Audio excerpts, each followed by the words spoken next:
Right, so we have one of the few long weekends that we have here in the GCC, and trying to get away. Dubai at this point in time on Oman coast is getting pretty humid at the minute. So heading up towards the Saudi border, you have the Sila Peninsula that sticks all the way out into the ocean. Go onto Google Earth and just put in Sila Peninsula or just Sila, and you'll see this beautiful peninsula going all the way into the ocean just before the Saudi border. It's about 5 hours drive until the end of the tarmac, and then you get onto this dirt road that stretches all the way to the end. We're gonna camp out here. We've got some mates that are meeting us over here. Well, and in actual fact, Brad, our sponsors from SanDisk, who you've met in the SanDisk review, he's out here with his family. We're gonna be meeting up with him today and spending a couple of days chilling on the beach and just basically taking in the last bit of tolerable heat in Dubai.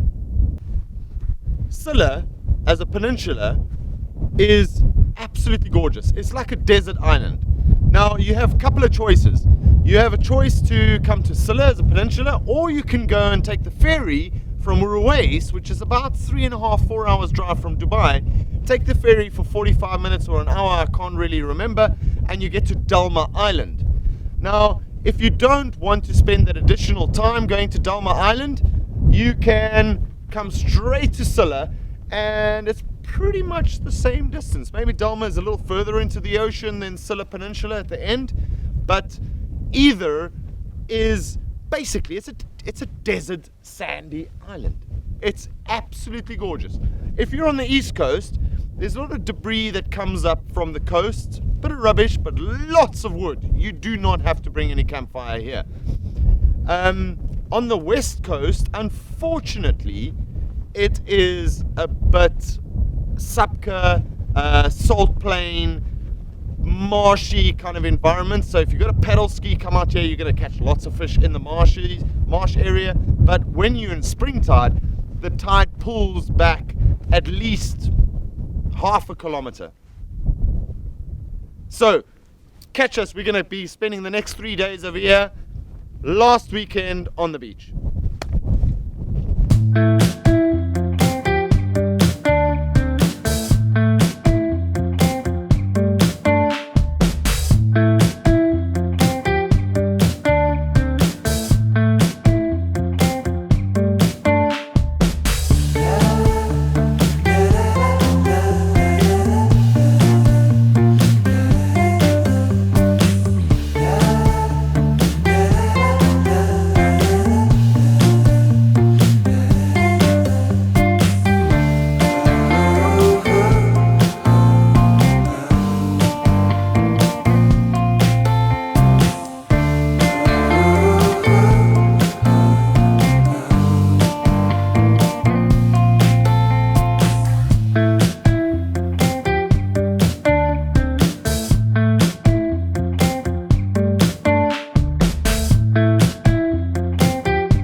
The joys of camping and pulling all sorts of trailers and rough roads and so on and so forth. We've had a bit of an issue with Brad's trailer over here where the leaf spring, thank God the leaf spring's still in place, but the bolt holding the leaf spring had come apart and the whole wheel, well, the axle had moved back and shifted up against the mudguard.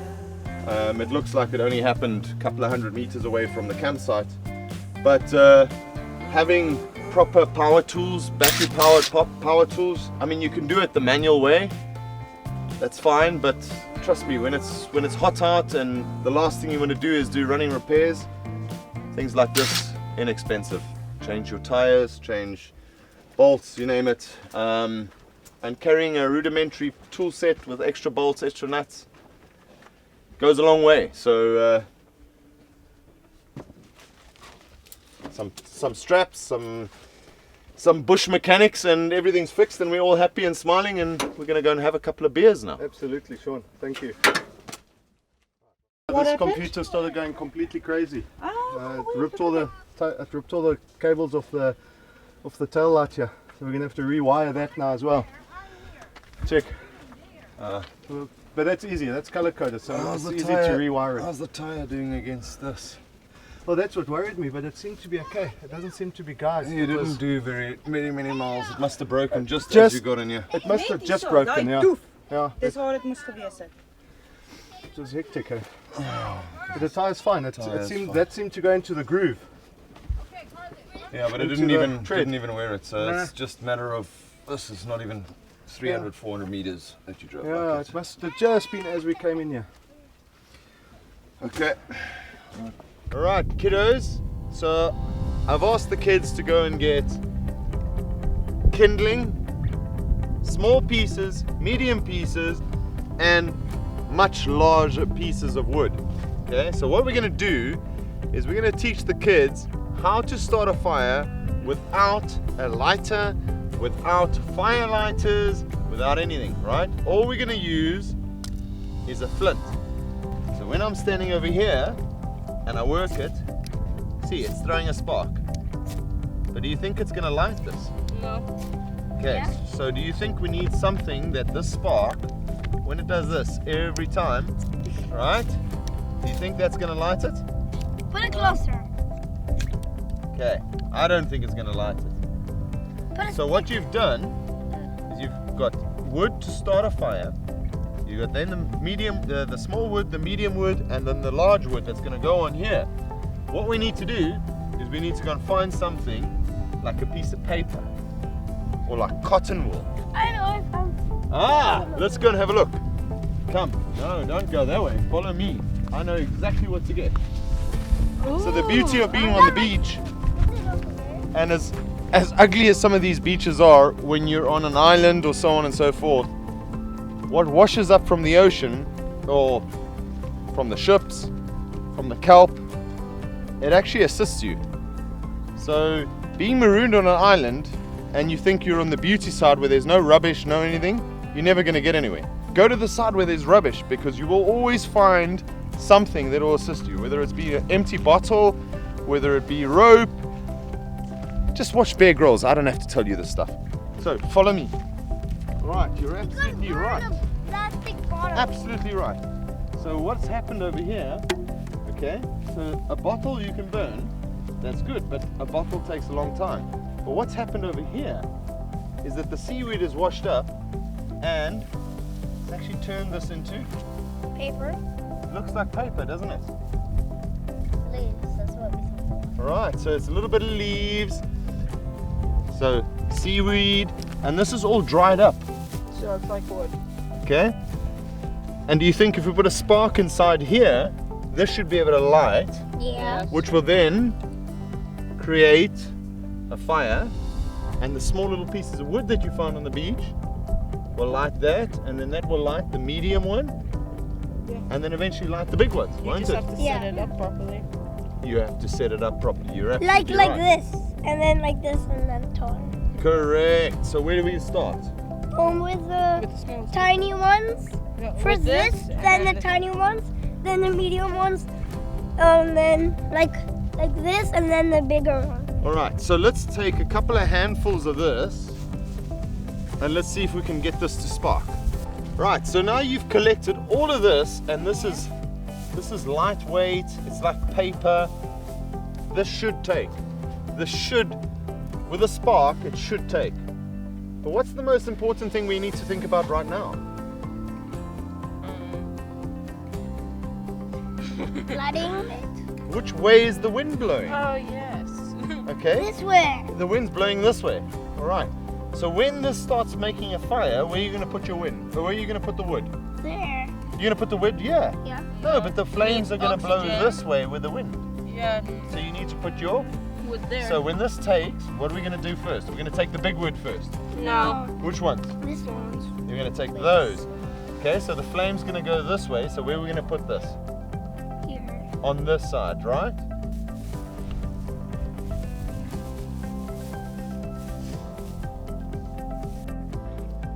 This is not as dry as we thought it was, but it's making a bit of a flame. Let's see if we can get... Oh, not getting enough oxygen.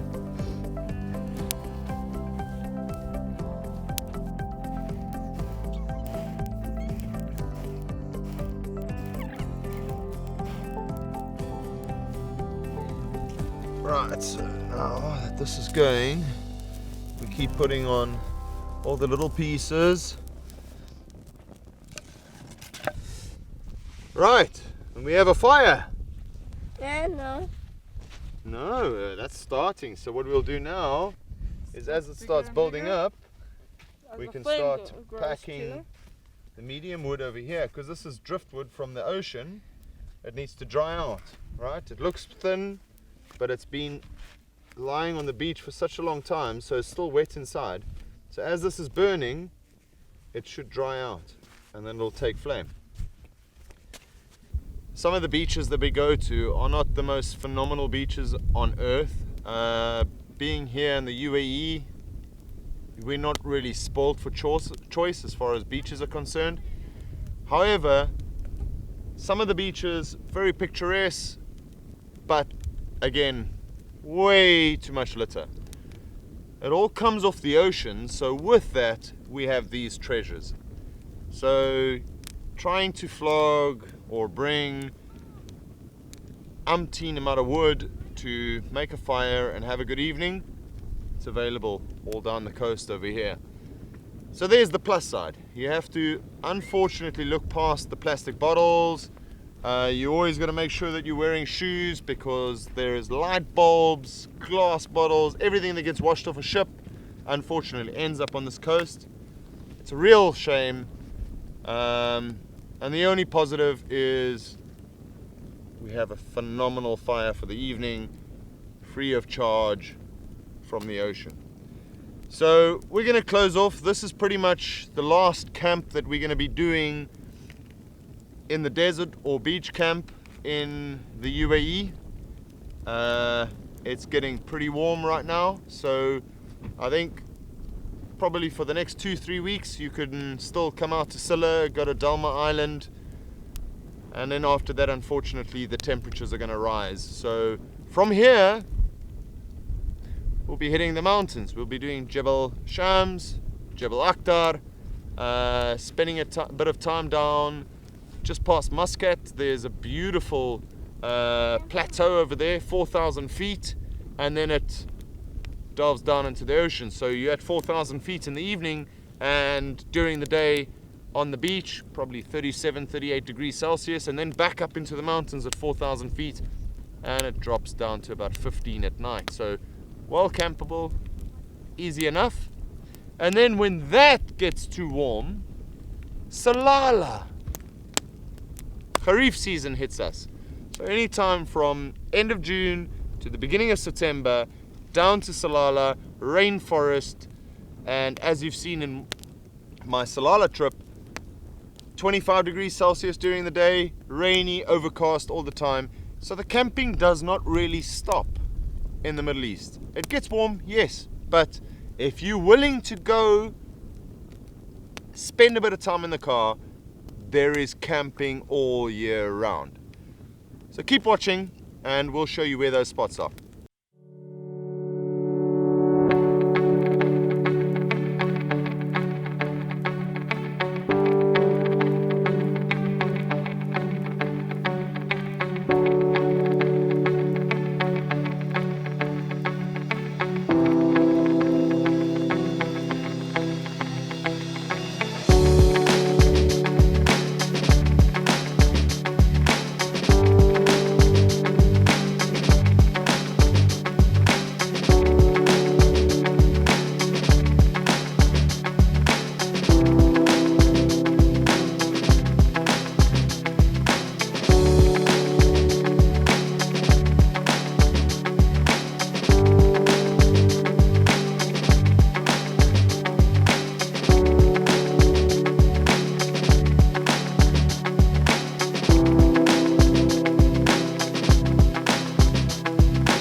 So conclusion, here at Sila Beach, well, Sila Peninsula, the wind pretty much blows here all the time. So even though the temperatures are warm in Dubai, you're going to get some relief with the wind, the breeze that is blowing. Like I said earlier, this is not the end of our camping. We're going to be moving on to better spots, but I think this will be the last of our beach camping. This particular spot, absolutely great. In the distance, you'll see the difference between the color of the water here and the blue water in the back. Massive reef going along. And if you're a snorkeling enthusiast, that's where you go. If you're a fishing enthusiast, you walk out, you wade out to about this deep, and you can stand on the end of the reef over there. It's about a 3-meter drop off on the other side, and you can angle from there. Great family little destination. Obviously when it's full springs, the water will go all the way back, so you're not going to have much of a swimming beach, but take out your camp chairs, sitting in the beach, great spot. So Sila, we'll see you next year the same time.